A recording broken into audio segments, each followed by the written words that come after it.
It's sunny outside, so you may not be tuning in. If you are, hello! Today I'm going to be talking to you about the critical reading exam. So that's paper 2 of the Nat 5 and higher exam, and it's all about the Scottish text. So that's an essential part of the course. You don't get a choice. You have to study some Scottish literature. So this is what we're going to talk to you about today. The word of the day, just to try and expand one's vocabulary, is alleviate, which is a verb which means to ease or lessen a difficult situation. So a wee example, the doctor couldn't prevent the patient's pain, only alleviate it. Alright, and today's spelling word is accommodate. Accommodate or accommodation is one of those words that nobody ever spells properly, so just remember double, double. So double, double, trouble, trouble. Double C, double M. As always, you know, my cheesiness, I like to do a pun of the day. So who's that on the screen? The Great Gatsby.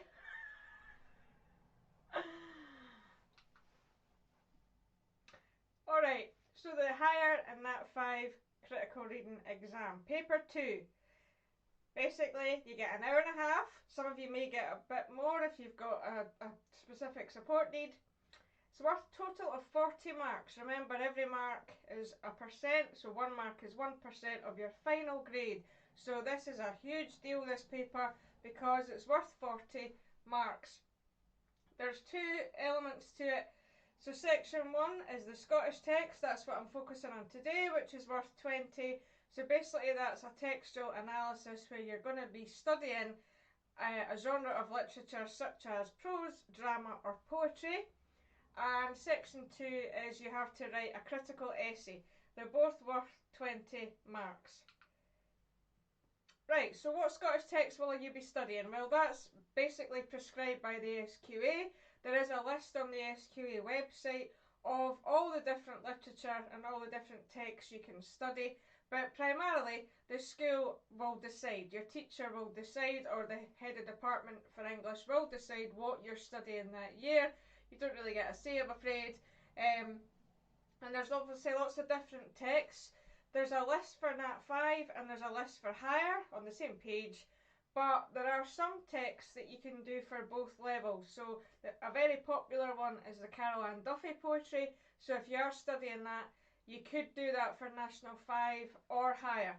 So if there's maybe some people in the class that might start off doing higher but might change to Nat 5, then that's why that's a good idea, because you can obviously study that at both levels and you wouldn't have to learn a new text, you know, during the year.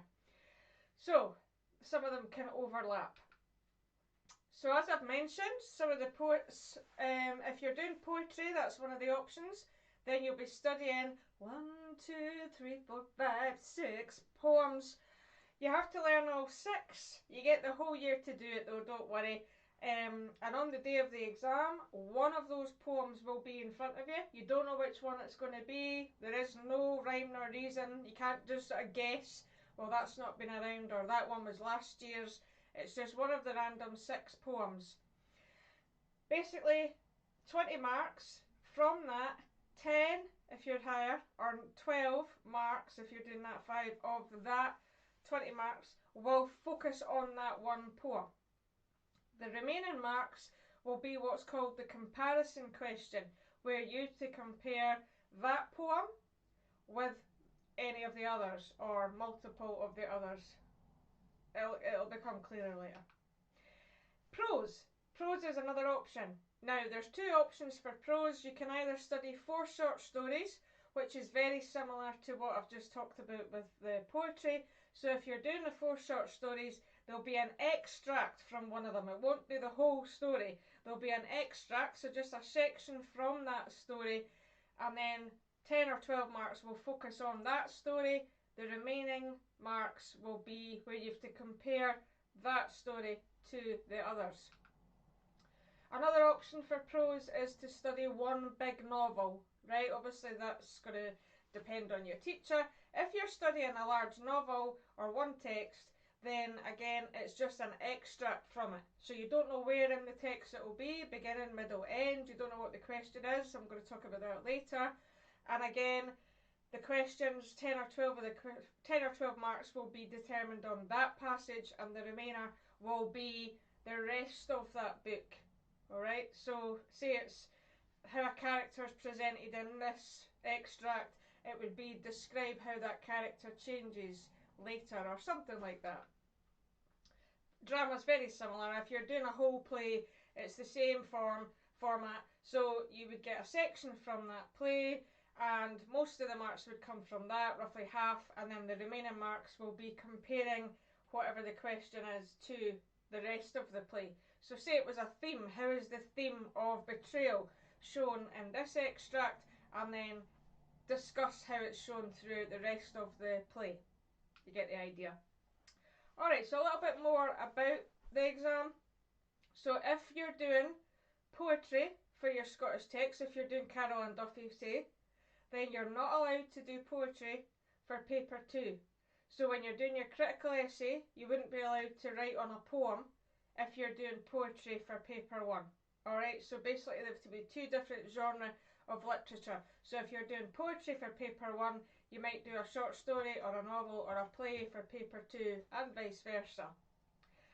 A wee tip for you is do paper 1 first. It's going to be a lot easier to sort of fly through that exam. You'll know the paper well, and my advice would be don't think about doing the essay first, because people that have done that over the years tend to say, right, I'm just going to finish it. Oh, I know I'm cutting it. Alright, I'm just going to get that. I want to finish the conclusion and get on. I would do it the other way around. You want to do paper 1 first. And I think that's what the SQA advice would be. That's why it's called paper 1. Because it comes before 2.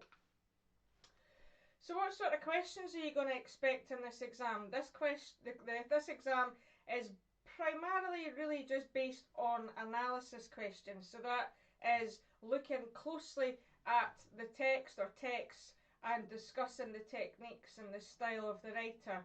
There is an element of understanding and putting things in your own words in the comparison question at the end. I'm going to do another video where I give you a solid structure on how to work out and how to write out that answer, because when you see it, obviously it looks quite scary, with a number of marks, but I'll help you with that. So there could be a little 2-marker to get you going. Say something like sum up, the relationship in this extract, or sum up the writer's feelings or something like that, just to get you sort of in the swing of it. But most of the questions are analysis, where you have to focus on the actual techniques. So as I said, when you see 8 or 10 marks at the side of the page, usually you react like, I'm not going to be able to do that, I'm just going to leave it 8. Don't, because that's obviously the equivalent of 8 or 10%. You can't miss that out.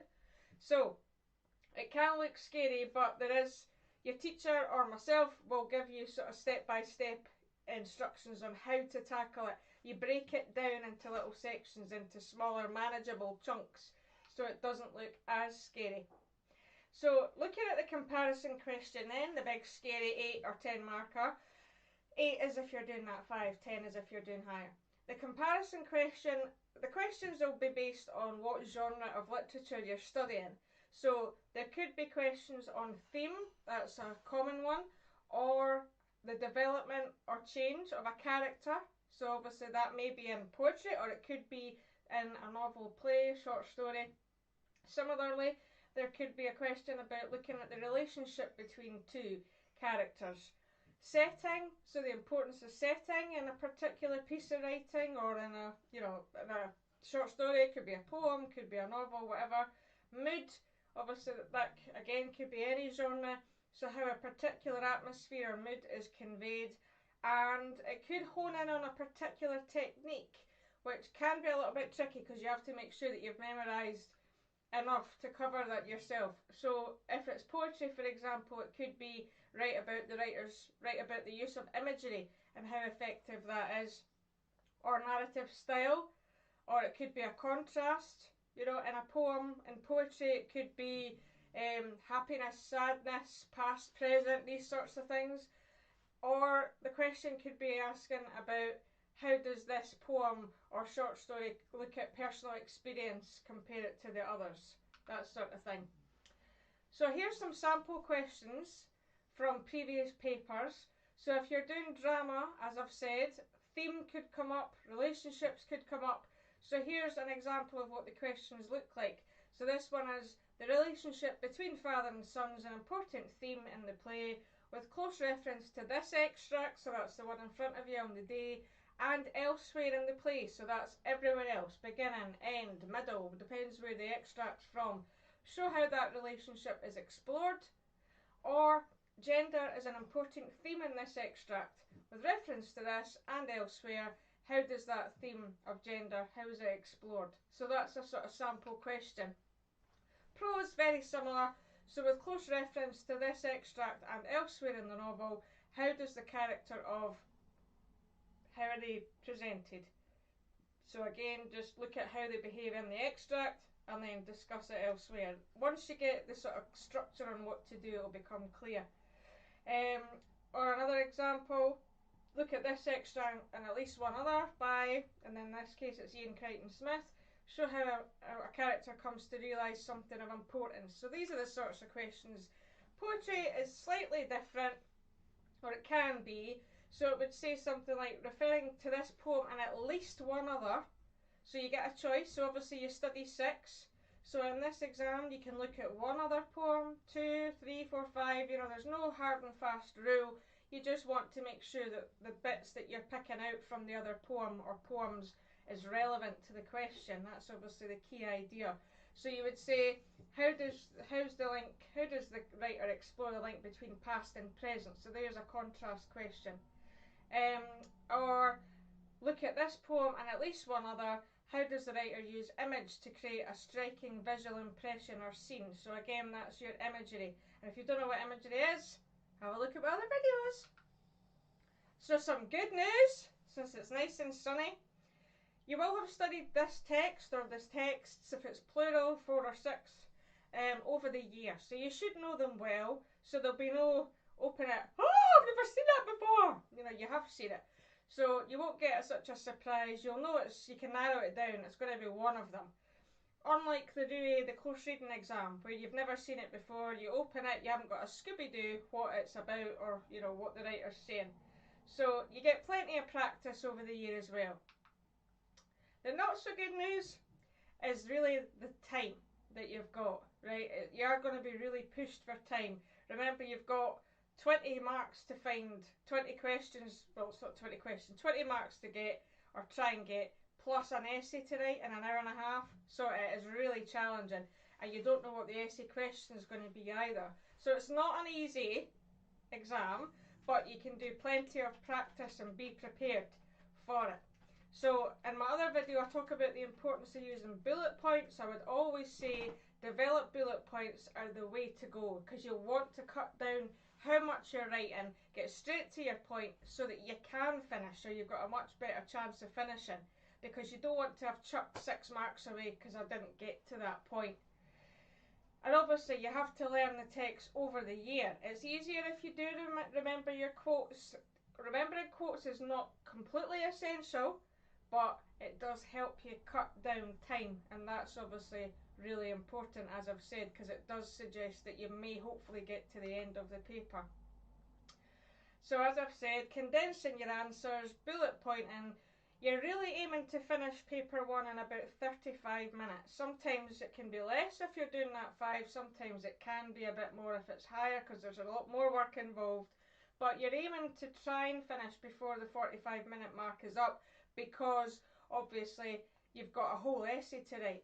Now on that note, the examiners, the invigilators are not going to say, that's 45 minutes, do you think you should be on the next paper by now? That is up to you.